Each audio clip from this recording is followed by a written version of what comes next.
Greetings. Welcome to perhaps it's a Motley Monday.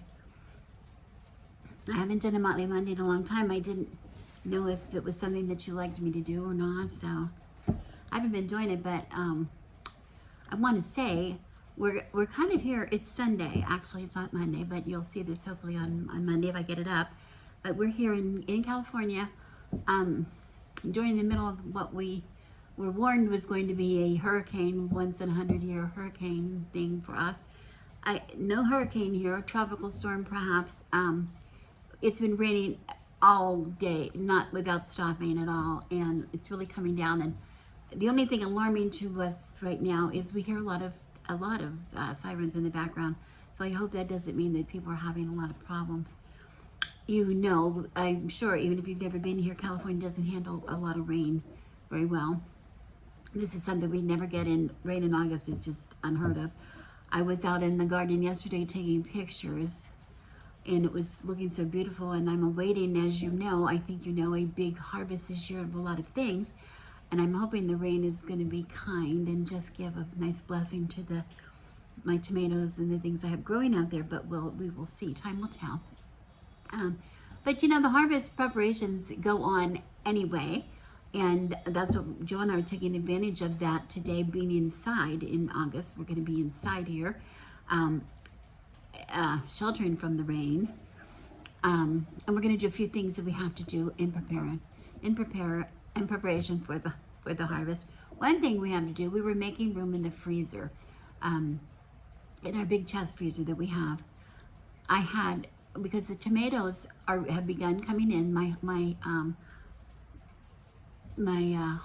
heirloom tomatoes are the first regular sized tomatoes to ripen, but they ripen, you know, several a day or whatever.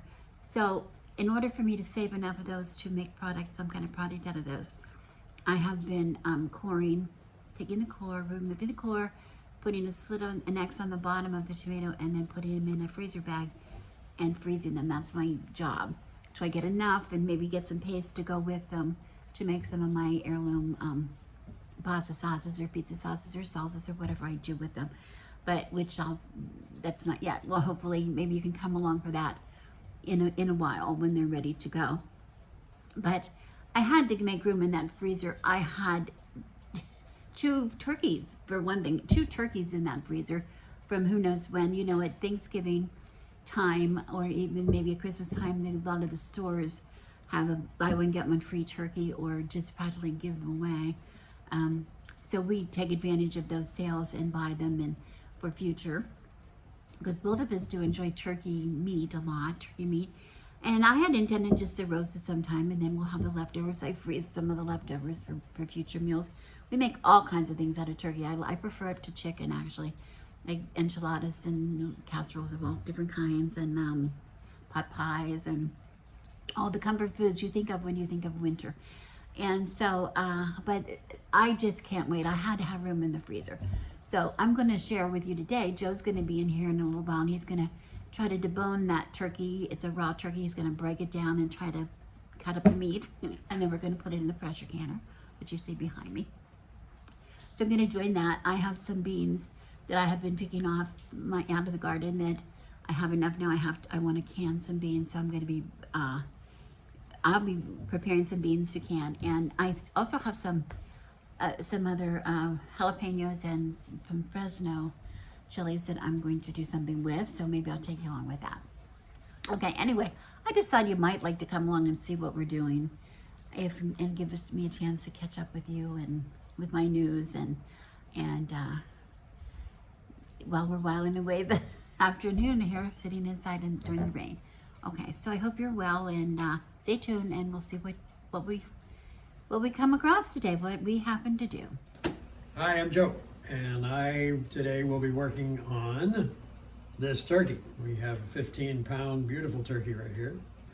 It's going to all get disassembled down to meat and bones so that we can cook those things and process them separately, and we'll be able to can a lot of turkey meat. It's going to be great. So I will be taking off the wings, and they will go into the stock taking off the drumsticks, and we'll clean all the meat off of those. And there are a bunch of really annoying tendons inside that have to come out. So we'll be working on that, and maybe I'll come back and show you that when the time comes and I'm doing it. We can film that. Okay, and then the breasts will just come off, and all the other side meat, we get it down to as clean a carcass as we can. There'll be little bits and pieces still left on it, which is good for stock. And all that will go in with the bones and the wings and make a glorious stock. The house is going to smell wonderful for about 2 days. Can't miss. It's great. Okay, so I'll get started. You guys have fun, and you'll come back later. See you. I'm working on some garden green beans. As you see, I have a lot of beans here, and I'm going to be putting them in jars and canning those for the winter. I have to tell you though, this is actually the first year that I've canned green beans in my whole life and my whole marriage. I didn't think I liked canned green beans. I'm to tell you. And right now I'm just tipping and tailing. I'm just cutting the ends off. They've been washed and they're ready to get into the jars. But I just wanted to, I'm going to talk to you a minute. I didn't think I liked the canned beans. Growing up, I was a child before frozen green beans became a thing. We didn't have frozen vegetables. At least when I was a child growing up, there were no frozen vegetables. We either had to eat them fresh, or if we were lucky that our family had a garden, we could can them, we could eat them that way. Or we had to eat them out of the can, supermarket cans.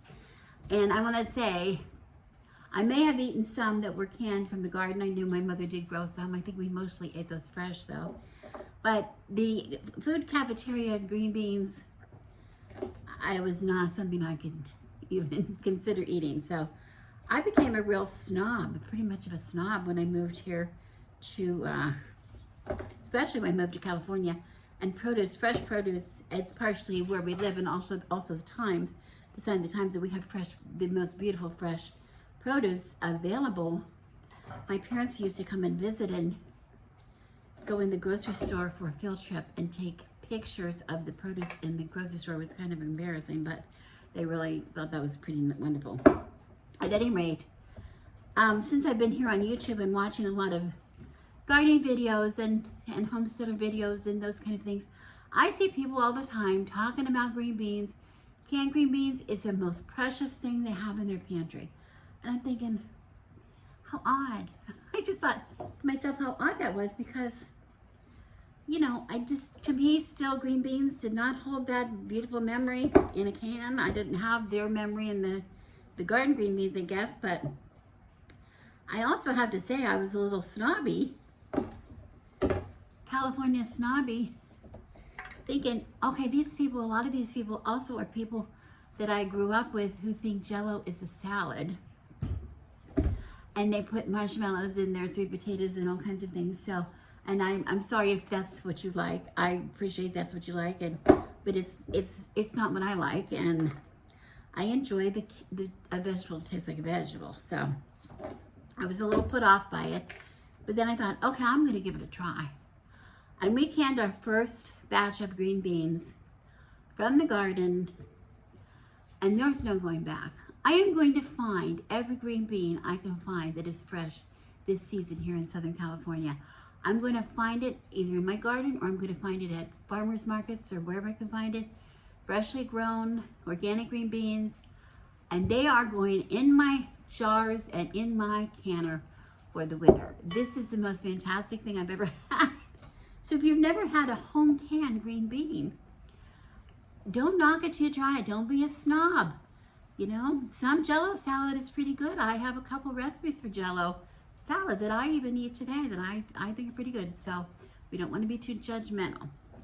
Okay, that being said, it's a simple process. I just take a clean canning jar, and I have my beans that are tipped and tailed, and I want to just cut them to whatever length I want. And there, I'm just going to drop them right into my jar. Some of them can go in there the size they are. Other ones I might cut. And some are thicker than others, some are thinner.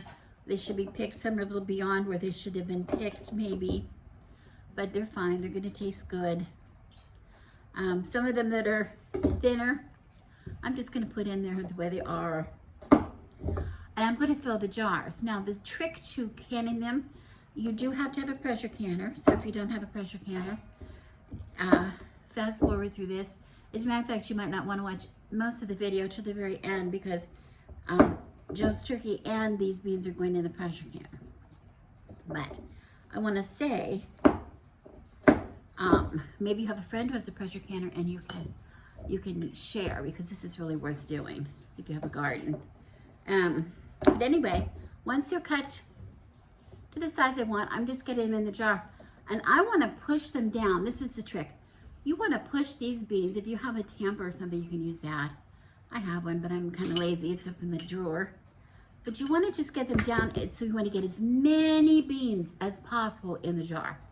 This is not a time you don't say, oh, well, I'd like to, we don't need that many beans. I don't need to fill the jar. Yes, you do, because we're going to add water to these beans before they get in the pressure cooker. And they're going to shrink up a little bit as things do when they cook. And if you don't fill it absolutely full, you're going to end up with a whole jar of water and some beans floating on the top, and it's just not going to be what you want. You want as many beans as you can. Trust me. And this just makes a better product when it is canned. So you're going to see me, I just keep pushing down, pushing down. And I was a little scared to do this in the beginning, thinking, I'm going to break those beans. Well, you don't. It's the same way you do with pickles. When you can pickles, you got to really get them into the jar. Crowd them into the jar. That's the trick. And fit them down into the cracks if you need to. And, you know, or curl it around. And I like a regular mouth rather than a wide mouth, because that lip there, this lip around the jar really seems to hold them down in. As many as we can get in the jar. This jar I think can take a few more.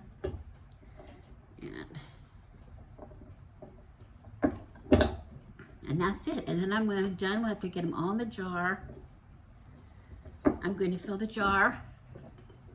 I'm going to put the beans up until, you know, like a 1-inch headspace, which is just to this, the first band here.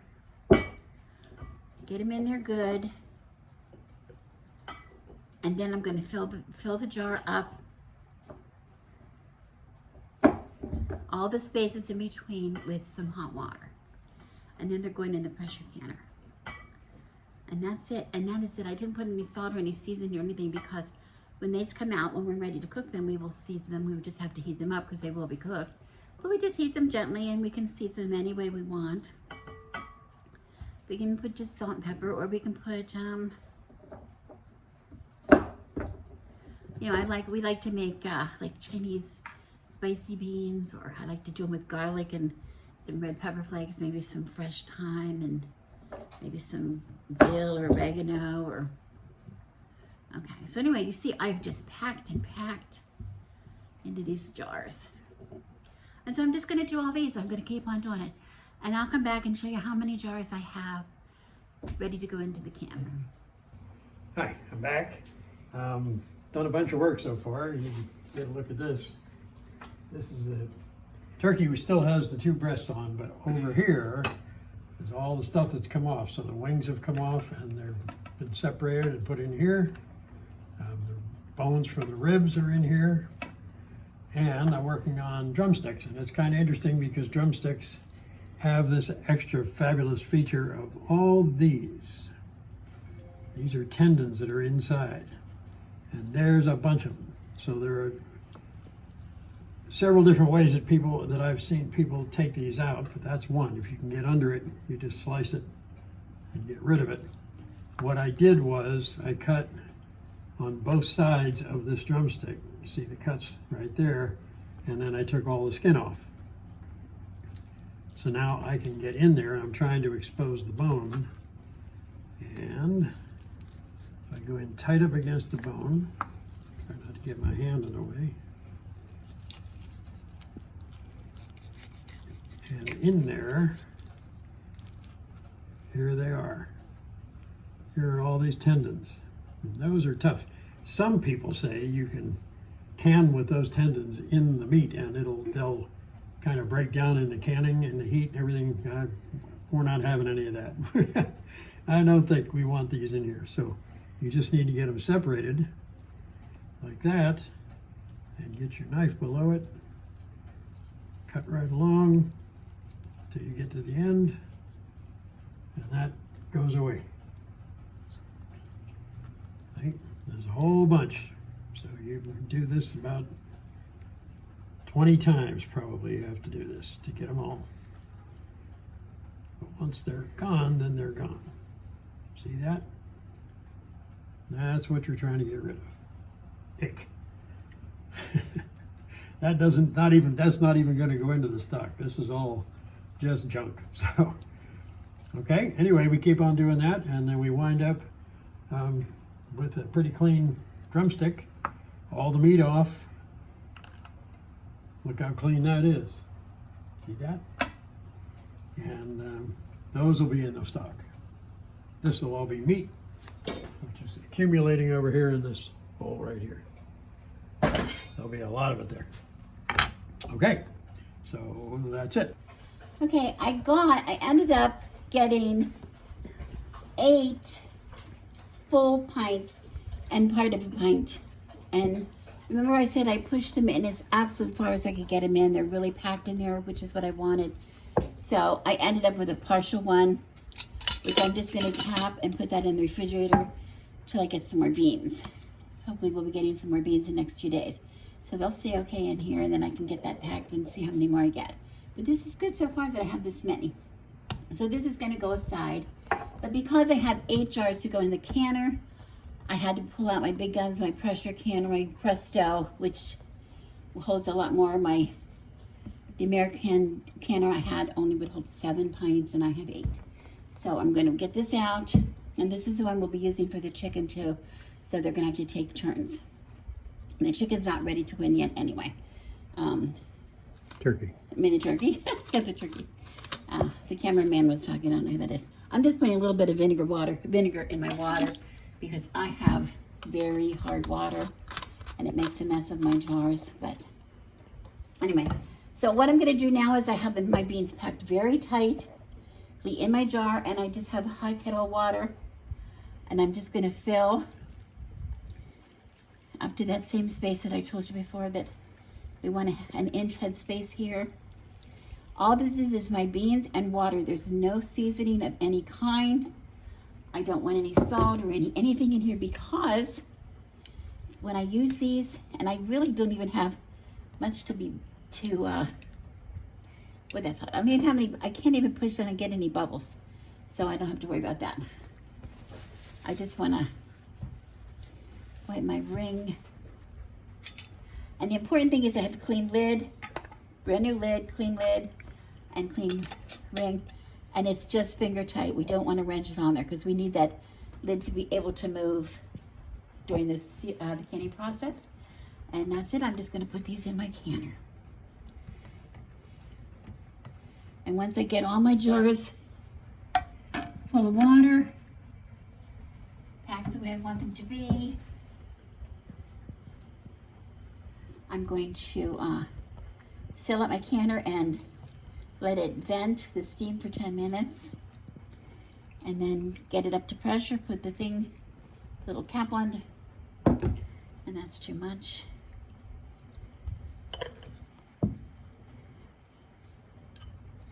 I'm just using this to push to make sure I don't have any bubbles. If there's air bubbles in there, it might make a difference, but there's not. That's pretty good. Anyway, these are going to process for 25 minutes after I get it back up to pressure. But then I'm going to have 8 beautiful pints to go along with ones I already have from earlier in the season, and have garden green beans, fresh green beans. So that's it. Okay, my canner's going. I'm just letting it vent for 10 minutes, letting steam out for 10 minutes. Then I will put on the weight, and it will process for my beans. It'll process for 20 minutes. And then I will shut it down. Once I get it up to pressure, it'll process for 20 minutes. I don't mean this to be an introduction to how to can using a pressure canner. We'll do a little more detail of that later if anybody's interested. So I just want to tell you that there's different criteria for different foods depending on what you do. Some things you can do in the pressure canner, some things you can do in a water bath canner. When you do different foods, like my beans only have to go process for 20 minutes, but when I do this turkey in the pressure canner, even though it's in the same size jar, it's going to take 75 minutes. So there's different things for different foods. We have to do our research all the time. But here I'm just sharing with you today what we're doing. And because I had to go to a bigger canner, that means I have to share that same canner. I can't use two canners going at once, so I have to wait till tomorrow. I'm going to finish up the turkey. But I want to show you, Joe did a really beautiful job getting all the bones and everything off of the turkey. It's ready. I'm going to just cut it into chunks, put some light and dark meat in each jar, each pint jar, nothing else. I added water to my beans, but I don't have to add anything to my turkey because meat makes its own juice as it cans. Because it's cooking as it cans, it makes its own like broth as it cans. So I'm going to be able to do this tomorrow. I just wanted to tell you about it today, so that I didn't cheat you, since I promised I was talking about it. But we just don't have time to do all of this at one time. Okay, but I do want to say it's still raining, and the rain we're looking for is a nice rain. It's a really nice rain. We're not getting it's not a scary rain. It's just very much water. It has been raining continually pretty much the entire day, a really nice rain, which for us is going to mean maybe some issues. We'll find out when it dries up. But one thing that's a true blessing about this rain is there's nothing that a garden loves better than rain, and then rainwater rather than just city water that we put on it all the time. And I'm really happy because I was just getting ready to harvest a lot of my lavender, a lot of my rosemary, some of my sage, some other things out there that really are ready. I need to cut it back, and I can use a lot of that in a lot of things that I'm doing. I want to make up some incense and make up some other things out of some of those things. So this is a really lovely way to give a nice blessing with the rainwater before I use it. So I'm real excited about that. So I'm going to let the rain, it's cleansing it today, and then in the next day or two when the rain stops, we'll let the sun, the nice California sun, give it a good kiss and get it nice and dry, and then we'll bring it in and we will do that. So that might be a video for you to see later what I'm doing with some of those herbs. Anyway, I don't know if this is interesting to you or not. Thank you to Joe for coming and helping with the turkey. I'm real excited about this because we love the chicken that we process, raw packed chicken. It's so wonderful. It's so versatile for so many recipes, and this is going to be really good for some recipes as well. I'm real excited about that. The other turkey that's in the freezer, I'm sure we will roast that in our traditional way and enjoy a nice roast turkey dinner when the weather turns a little cooler. And those leftovers, they get frozen because the frozen meat, that meat gets frozen, that roasted meat. I know some people pressure can that, but I think that dries it out too much. And I love it. So if you seal the packages real good, get all the air out of the packages when you freeze them, and wrap them real well before they go in there, it tastes almost like you just cooked it. So that's a real good way to keep the leftovers. So anyway, thank you so much for watching. As always, here we are now in Delamas, and it is harvest, and hopefully this California storm that we're having is not going to damage my beautiful green tomatoes I have all over the garden. I hope they're okay. I'll let you know what happens. Thank you for watching. As always, I'm Rebecca, and I wish you blessings.